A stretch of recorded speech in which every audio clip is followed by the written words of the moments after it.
The undisputed championship, a title with prestige, a title with respect, a title that only larger-than-life superstars are even worthy of holding. People spend their entire lives chasing this one dream, doing whatever it takes just to stand on the mountaintop and say, I did it. We had champions like Hulk Hogan, The Ultimate Warrior, The Rock, Stone Cold, John Cena, Roman Reigns. Now we're in the 2026 and it's time for WWE to pass the torch. It's time to hand over the sacred legacy of this title to a brand new era. And this is who they're passing it to?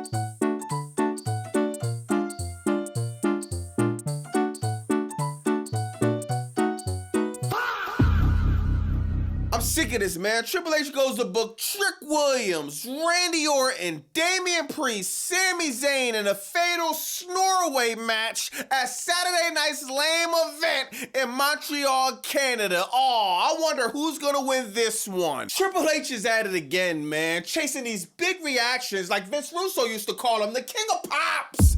Going after these cheap pops, making sure he's moonwalking, moving backwards with the creative, the smooth criminal, making sure the ticket prices are so high, the families are priced out. Give me a break. If you wanted people to take Sami Zayn serious, you would have did something other than book him going against the MFTs for 2025, which was one of the worst storylines of 2025. If you wanted us to take Sami Zayn serious as a contender, you should have did something other than put the U.S. title on him, have him in a U.S. Open Challenge, no storylines, just random matches that meant nothing or did nothing for his character. Now out of nowhere, you want to put the rock, bro, putting a rocket on Sami Zayn is literally like putting a rocket on a shopping cart and expecting to go to the moon. You ain't going nowhere. Now, Sami Zayn is over in Saudi Arabia just as much as he's over in Canada. One of the few stars that's over in two places. And man, you know they're going for another cheap pop at Royal Rumble, and I'm telling you, if this happens, I'm going nuclear, dog. Just think about it. Sami Zayn wins the title, right? That means Drew McIntyre won the title and lost the title in the same month. If this happens, that means I literally probably babysat my nieces and nephews longer than Drew McIntyre had the undisputed championship. When he won the title at WrestleMania, they called it the COVID title. When he won the title in 2026, they're probably gonna call this the free trial. And this is embarrassing. How long is Crackdown? 3 hours? That means Crackdown would have been longer than Drew McIntyre undisputed title reign. Oh, what a way to bury another talent, Paul Levesque. Now, speaking of the Royal Rumble, somebody in WWE had the bright idea to not use one of the many arenas or stadiums in Saudi Arabia for the Royal Rumble this year. They wanted to pick a random parking lot out in Saudi Arabia and just build the stadium from scratch. This building ain't just gonna break the world record for the fastest stadium ever built. It's also about to be the first stadium in history made out of nothing but cardboard and sheetrock. So if you're going to this event, please be careful, y'all, because it feels like if somebody sneezes too hard, this whole building might collapse. And now I'm hearing rumors that they might still be in the middle of construction while Royal Rumble is happening, which means we really about to get the luxury of watching a stadium full of 30,000 WWE fans wearing hard hats. WWE needs to watch it. If I learned anything in this life, I learned that rushing things increase the chances of mistakes to happen. We do not need anything stupid to happen just because the corporate people want to make the most money and make the most lucrative situations to keep themselves out of $3 billion of debt. We need to make sure that the fans are safe and that the talent and the staff is safe. Let me know in the comments what y'all think about that, though. Am I over-exaggerating? Is Bobby Monsoon reaching again? Or is this a potential concern going down the road? Let me know what y'all think. Now, there are reports that WWE tryouts focus on black male talent to address criticism. Did Triple H just say he doesn't see color? I thought he would be looking at his roster like Stevie Wonder will be looking at it. Now he wakes up and he sees all the colors in the world. Right, give me a break. I don't want to hear that crap. Save it. Worry about the talent that's on your roster if you're worrying about the color and booking them correctly, like Obafemi. What's taking him so long? I thought by now he'll have the IC title. I thought he'll have maybe the US title. Well, now I'm thinking about it, at least he got the VC title. Which one is that, Bobby Monsoon? The Vignette champion! Every week a vignette and a vignette and a vignette and a vignette. My God, he's in a hamster wheel of video packages.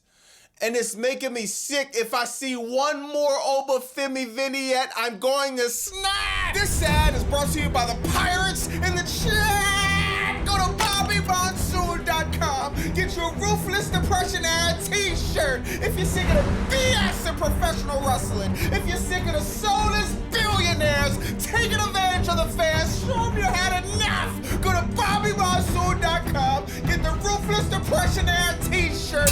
Then, now, and never again. Smackdown started off with Drew McIntyre coming out, cutting a promo. It was good to see Drew McIntyre come out as champion in front of overseas in London. Man, he was over crazy there. He got interrupted by Randy Orton. Randy Orton putting him on notice like, yo, bro, I'm about to win this fatal four-way. I'm going to see you for the title. And you know they're never going to book you to beat me. Then before you know it, Jacob Fatu comes out and attacks Drew McIntyre. Drew McIntyre gets beat up his first night, and he runs from Jacob Fatu. What a way to celebrate the champion, Paul Levesque. After that, The Miz attacks Randy Orton, and it sets up for a squash match for The Miz to lose to Randy Orton. Nobody in the building or in this world thought Miz had the slightest chance of beating Randy Orton. Why we're even doing this, I have no idea. Randy Orton beats The Miz. The Miz continued his losing streak. He literally lost the last 23 or 24 months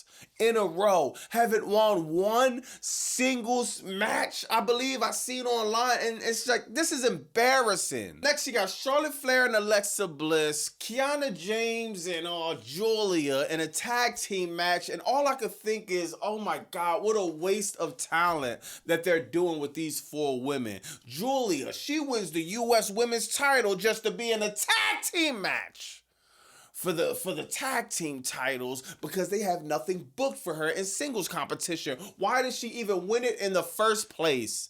Then you got Alexa Bliss, Charlotte Flair doing the same playbook as Rhea Ripley and Io Sky. Give me a break. I'm so sick of it.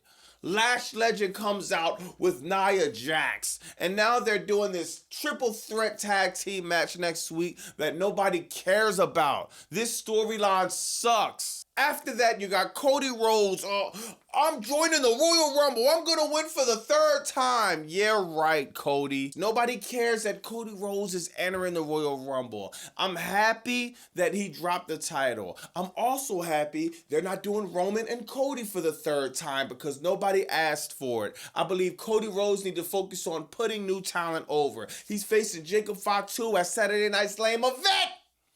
Great. Why Jacob Fatu isn't worrying about who knocked his teeth out a few months ago, I have no idea. WWE has completely abandoned that Jacob Fatu storyline unless Cody was the one who did it. And this is the problem with WWE, not being able to stay on top of storylines, finish telling stories. It's just so annoying, bro. But Cody Rhodes versus Jacob Fatu, that's what Cody needs to be doing. Putting new talent over. He just the last Saturday Night Slam event, he was in there with Obafemi. So shout out to Cody Rhodes, putting new talent over. That's what he needs to be focusing on. He needs to stay far away from the Undisputed Championship, if you ask me. Next, you have Trick Williams going over Matt Cardona. Let me say right now, I'm going to call a spade a spade. When it's trash, it's trash. When creative isn't doing their job, I'm going to call it out.